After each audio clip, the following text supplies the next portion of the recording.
Today we're going to talk about energy. And so before we were talking about matter, and now we're going to talk about energy. And at the end, we'll try to bring the two back together. But energy is a little bit more difficult to talk about than matter. Matter is something you can hold, see. Energy is a little bit more abstract. And so the formal definition of energy is the capacity to do work. Now the word work, I know makes most of us think of our jobs, but this is a little bit different work. This work has a mathematical function, and work is defined as a intensity of force that's applied over some distance. And so you'll see that work is equal to force times distance. And when we look at this, if you have had physics in high school, this might be a little bit easier. If you're without physics, or maybe you don't remember your physics, this is a little bit more abstract. So exactly what is a force? We can just give a brief definition of a force as being a push or pull. That's not its true definition, but that will work for us. And so if I were to have a box on the floor and I wanted to, and it had in it, it was empty, and I wanted to push it from point A to point B, I would have to apply a force to push the box, at least equal to the mass of the box, and I'd have to push it over this distance, A to B. I would expend a certain amount of energy doing that, and I could find that amount of energy by calculating how much force I applied and over what distance. If I wanted to move the box further to point C, that would take more work because my distance would be greater. Likewise, if I kept the distance the same, A to B, but the box is no longer empty, what if I put a refrigerator in the box? Now what's going to be true if I want to move the refrigerator in the box from A to B?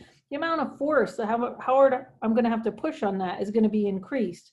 So even if my distance is the same, A to B, even though distance would be the same, my force would be greater, therefore it's going to take more energy to push that refrigerator than it would to push an empty box. So once we go through energy, you'll see more of how we're going to use this. We're going to stay on the light side of this, so if this is a little confusing to you, don't worry too much about it. The last piece of things just within the definition that I wanted to talk about is units. The units for energy, the most common that you're going to see in science are calories or joules. Calories are abbreviated CAL, joules are abbreviated kind of with an italicized J. So calories are really in the English system, joules are in the metric or the IUPAC system, and a calorie originally was defined as 1 calorie was equal to the amount of energy required to raise the temperature of 1 gram of water 1 degree Celsius. Specifically, it was from, I believe, 4.5 to 5.5 degrees. But calories are not the official unit, and so, but you will still see them in the English system. And a calorie to a joule is smaller than a calorie. 1 calorie is I always forget it, it's 4.1 something joules. We'll look it up when we need it. So you could have this value of calories to joules. I think it's 4.184, there it is. So we're going to do some calculations converting between calories and joules. I did want to point out one other thing, is there's one other thing called nutritional calories. Nutritional calories are different. So if you're looking at dietary calories, those are always a capital C. I know it's a silly thing. These are lowercase c, and these are capital C. Nutritional calories are technically kilocalories. There are 1,000 calories in 1 calorie. Isn't that strange? Lowercase capital is the difference. So 1 nutritional calorie is actually equal to 1,000 calories, which is really 1 kilocalorie. So just so you know, nutritional calories and scientific calories are different things. So now that we have some idea of energy, what I wanted to talk about is there are different types of energy. There are 2 main types of energy that people talk about. The first one is kinetic energy. Kinetic energy is typically defined as the energy of motion. Anything in motion has kinetic energy. Now there's really 2 kinds of kinetic energy that you can have. There's thermal energy, and then there's electrical energy. I guess technically, if you wanted to look at it on a larger scale, you could also say there's translational energy. But the textbook's not going to go into the difference between translational and thermal. Translational means it moves in space, moves in position. So if I move something from point A and I move it to point B, as it's moving, it has kinetic energy. Thermal energy could just be, even if I have a solid sitting here, and the particles in that solid, remember, aren't staying still. Those particles are vibrating. And those vibrating particles are thermal energy. So even though the block is not moving, there's still kinetic energy because the particles inside the block are moving. This is really kind of the difference when you're looking at things from chemistry versus physics. Physics would look at the whole block, whereas chemistry, we're going to look at the particles inside the block. So kinetic energy is the energy of motion. We have thermal energy and electrical energy. We're not going to really use too much about electrical energy, but this would be the movement of electrons or charge. And thermal energy is the movement of matter. If you wanted to do it that way. There's a formula you could use for kinetic energy. Kinetic energy, the average kinetic energy for a system can be found by taking 1/2 something's mass times its velocity squared. M stands for mass, V stands for velocity, which is really kind of the same numerically as speed. So if something's moving faster, it has more kinetic energy. 2 things moving at the same speed, that one that has more mass would have more kinetic energy. So kinetic energy is one that we're going to use. You'll see coming up how we're going to do that. So the second type of energy you could have is potential energy. And potential energy is typically talked about as being the being stored energy.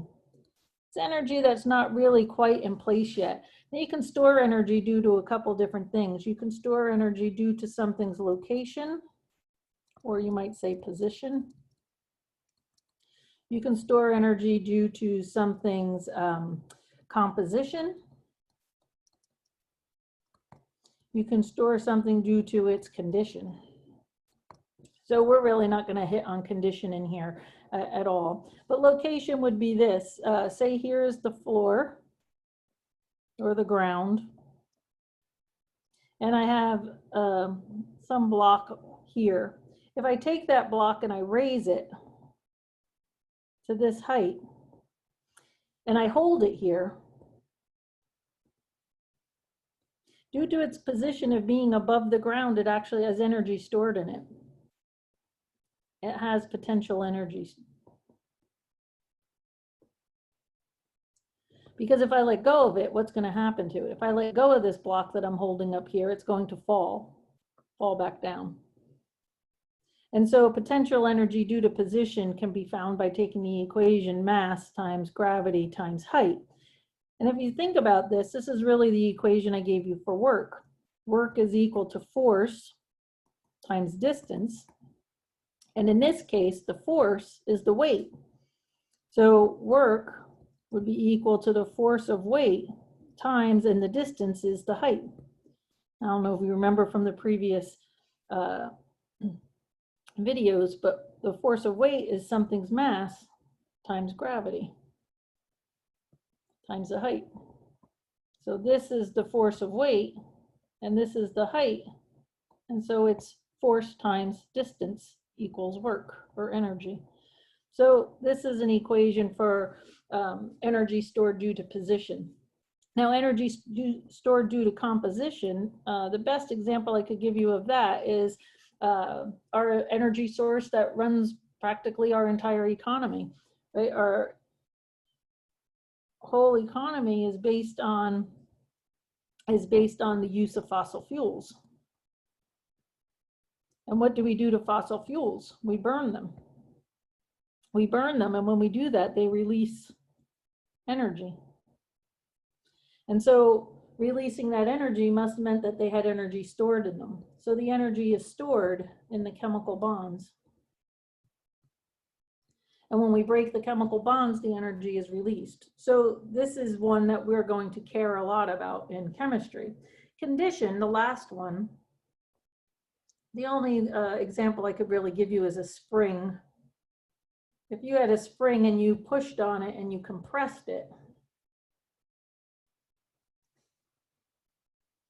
what would happen is you'd have to keep that force on it to keep it compressed. And so energy would be stored in it, because when I let go of the spring, what would happen is it would stretch back out again. We're not really going to use this one. I just was going for completion's sake. So we're going to talk about energy due to location and energy mostly due to stored in chemical bonds. Now, even though those are the two main types of energy, kinetic and potential, we run into a problem sometimes with a third definition. And so what I'm going to tell you, I'm going to come back to this third definition in a moment, but what I'm going to tell you next is about 3, the law of conservation of energy.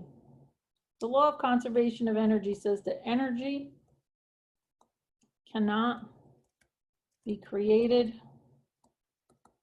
or destroyed, and I'm going to add in, by ordinary means.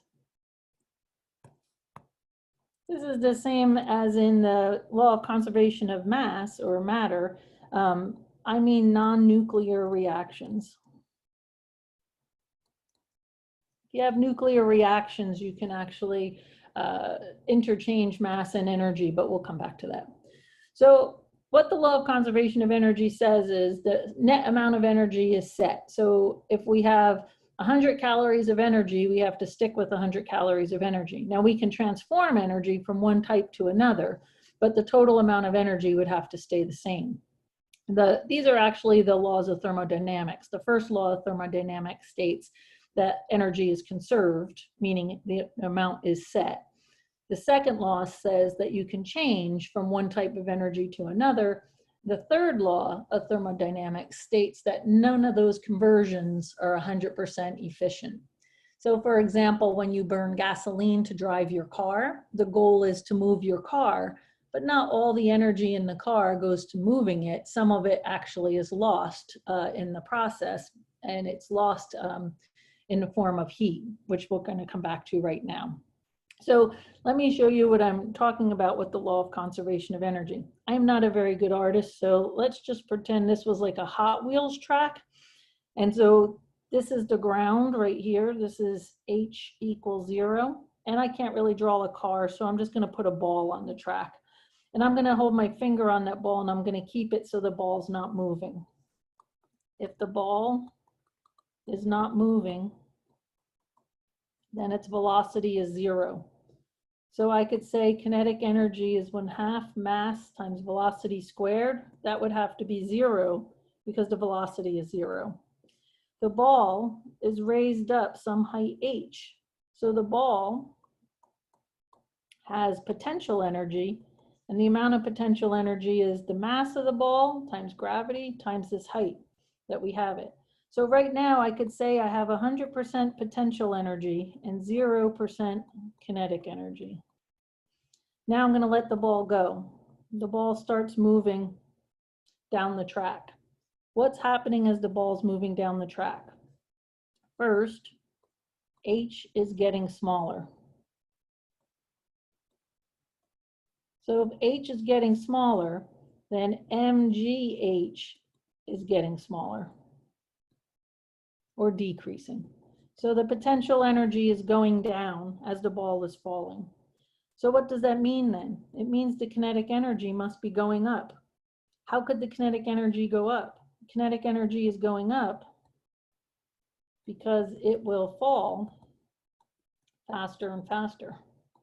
It will increase its velocity. Now the ball hits here.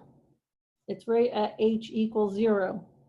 If h equals 0, then its potential energy must be 0 because it's mgh. And if this is 0, then it has no potential energy. So now it must have the maximum amount of kinetic energy it's going to have, which means it must be going at its maximum velocity. So right as it hits the ground, it's going as fast as it's going to go. Now, what's going to happen? The ball's going to start slowing, and eventually it's going to stop. Well, if it stops, V is 0. And if V is 0, we'd come back to saying kinetic energy would be 0.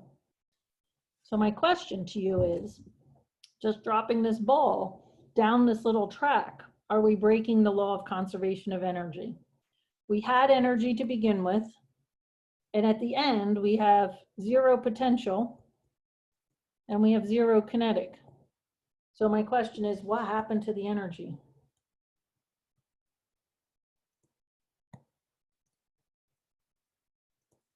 It didn't disappear. It had to go somewhere because the law of conservation of energy says we can't create or destroy it. It has to just move around or change.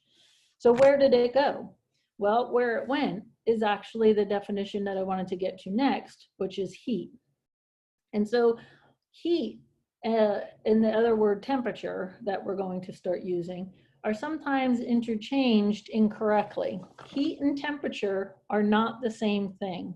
So what's true when this ball is falling is the ball is going to encounter things as it's falling. It's in contact with the track, right? There's contact with the track, and there's air particles here. There's contact with air particles. What happens as that's falling is whenever things come in contact, there's something called friction. If you take your 2 hands and you hold them together and you rub them, what happens to your hands? How do they feel? They start to warm up. There's a transfer of energy going on here. So what happens is friction creates process of energy transfer, which is really what we're going to call heat. So I'm going to clear the board for a moment. Heat is the transfer or exchange of thermal energy. It only occurs when 2 things are coming in contact with each other. So for example, if I had a box here and a box here and they're in contact with each other, I could get them to move energy, but I can only get them to move energy if they start out with different amounts. So how do you know how much thermal energy they have? We measure the amount of thermal energy by temperature. Temperature, its true definition, is the measure of the average, whoops, that's messy. Measure of the average kinetic energy of a system. They always take the average because even though you have a sample with all particles in it, not all the particles have to be moving at the same speed. Some might be vibrating quickly, some could be vibrating slowly. In liquids, some are moving so quickly they can actually sometimes escape the liquid and they evaporate, right, into vapors. So temperature measures the average kinetic energy of a system. So what if this block was at 35 degrees Celsius and this block was only at 10 degrees Celsius? On average, this block has more thermal energy. And on average, this block has less. So what's going to happen is thermal energy will be transferred from the 35-degree block to the 10. The energy transfer, we call that heat. Heat is going to move or energy will transfer from the hotter block to the cooler block. What would that actually mean? It would mean, to begin with, originally, the 35-degree block, assuming it's the same substance, particles are moving faster than in the 10-degree block. After the heat is transferred, both blocks come to the same temp, and on average, particles would move at the same average speed or average velocity in both blocks. Now, if they're not the same substance, we can't say that because their masses would be different, so that changes the direct relationship to velocity. So this is only true if they had the same mass, I can say that. So heat is a little bit tricky. Heat does not really exist. You can't just say measure heat. Heat is an exchange of energy when two things have different temperatures or different average kinetic energies to begin with. So with that said, what I wanted to talk about is temperatures. So we need to talk about temperature scales. There are 3 common scales that you will be familiar with or see in this class. You'll see Fahrenheit, you'll see Celsius, and you'll also see Kelvin. Now, I'm going to make a little grid, and on my grid, I'm going to put 2 different points. I'm going to put when water freezes and when water boils. On Celsius, water freezes at 0 and water boils at 100. And the difference between that then is 100 degrees. I'm going to come back to Kelvin in a second. In Fahrenheit, what's true? Water freezes at 32 degrees Fahrenheit and water boils at 212 degrees Fahrenheit. The difference here, 212 minus 32, is 180 degrees. This is an important difference between Celsius and Fahrenheit. 1 degree Celsius does not equal 1 degree Fahrenheit. They're not the same. If I only go up 1 degree in Fahrenheit, for every 1 degree I go up in Celsius, I'm not going to boil water, right, in both of them. So what's true is if I take 180 and divide it by 100, this total by that total, I get 1.8. And so what's really true is every time I go up 1 degree Celsius, I have to go up 1.8 degrees in Fahrenheit. So when I'm doing a conversion, Celsius to Fahrenheit, or vice versa, you have to take into account this 1.8 factor. There's one other thing you have to take into account. I'm starting at 0. I'm starting at 0 for Celsius, but I'm starting at 32 for Fahrenheit. So this is what would have to happen if I'm doing my conversion. If I want to find my temperature in Fahrenheit and I'm given my temperature in Celsius, the first thing I have to do is multiply the Celsius temperature by 1.8. Then the second thing I need to do is take into account that this starts at 32. So this would be my equation if I'm given my Celsius temperature and I want to go to Fahrenheit. So it says 32 exact, by the way. I'm being lazy and not drawing out a bunch of zeros. If I want to go the other way and I want to find my temperature in Celsius, I can algebraically rearrange this. I'm going to have Fahrenheit minus 32 divided by 1.8. Now this is a tricky one to do. Most people can't do these calculations in their head because who can multiply and divide by 1.8? When you're doing this particular one, if you're given the temperature in Fahrenheit and you got to go to Celsius, these parentheses matter. You have to take your temperature in Fahrenheit and subtract 32 and get that answer, and then divide that answer by 1.8. If you push the in your calculator, say you had 72 degrees Fahrenheit, and you want to divide that by 30, subtract 32 and then divide by 1.8. But if you punch that into your calculator as 72 minus 32 divided by 1.8, your calculator will do this first. And you'll get the wrong answer.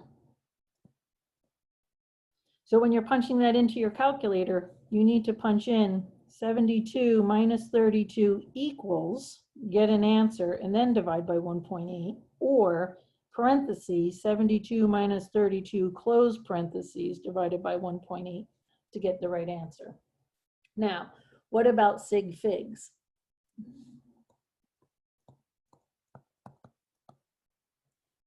Sig figs and temperature conversions are definitely a little bit tricky. So we're going to use a shortcut. Our shortcut will be go to, or I shouldn't say go to, stay with, keep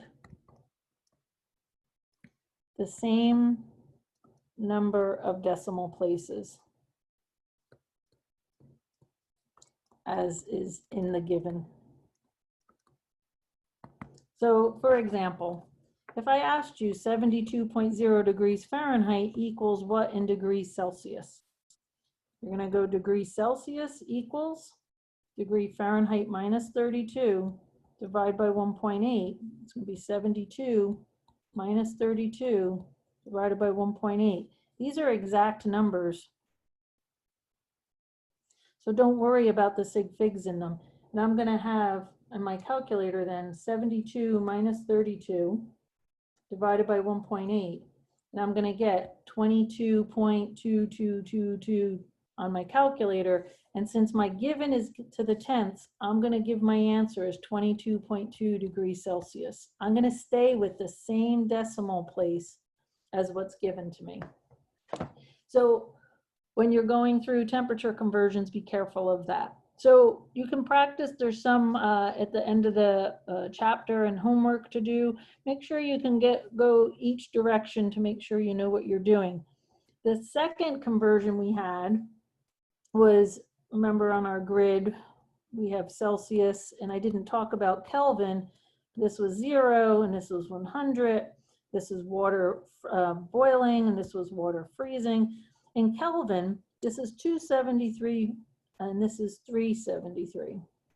I think to more specifically,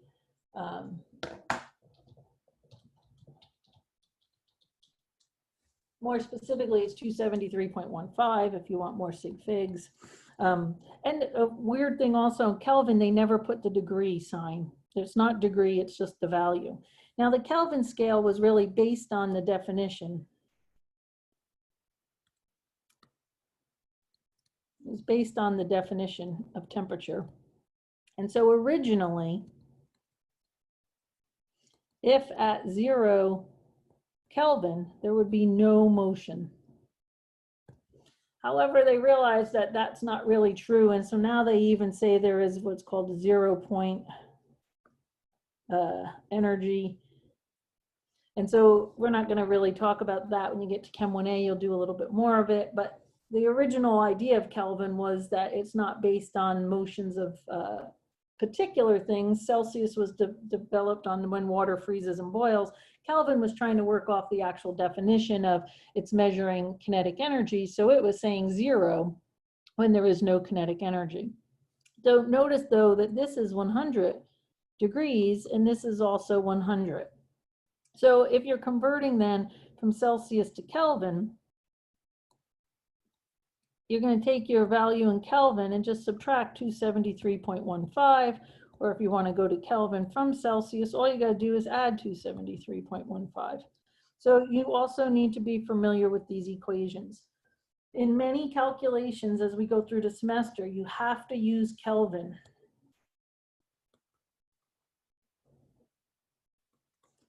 They require Kelvin because Kelvin has no negative temperatures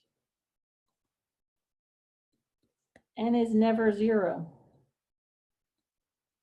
So if we had to take something like later on, we'll be taking volume and dividing it by temperature. If this was 0, we'd be in trouble because you can't divide by 0. So we don't use Celsius. We don't use Celsius or Fahrenheit for these types of calculations. We always go to Kelvin. We'll never have thermometers measuring in Kelvin. No, they're always in Celsius in the science lab, and then we always add 273.15 or subtract 273.15 in order to get our answers. So you should be familiar with how to convert from one system of units for temperature to the other. You should be able to go Fahrenheit to Kelvin, Fahrenheit to Celsius, and so on. And hopefully you'll practice doing that. I'm going to try to post a practice sheet for you to work on as well. Okay, very last thing about this whole chapter for us is energy and changes in matter.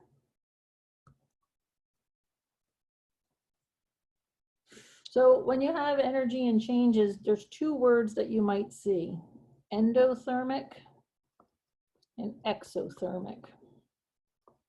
Endothermic means energy is gained,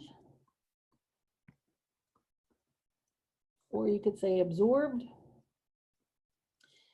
And exothermic is energy is given out. Now, this is the way that chemists look at it. Physicists actually go in the opposite direction, so it gets a little bit confusing. But this would be if I plotted energy, and here I had what I start with, starting material. And over here, this is what I end up with. This is lower, so let's say this is 10 calories, and over here was 100 calories. I had to go up 90 calories. So this system would have gained 90 calories in this process. And so if you gained energy, this process would be endothermic. You end up with more energy than what you started with. If you increase, it's endothermic. The reverse is true for exothermic. If I started up here and I ended down here,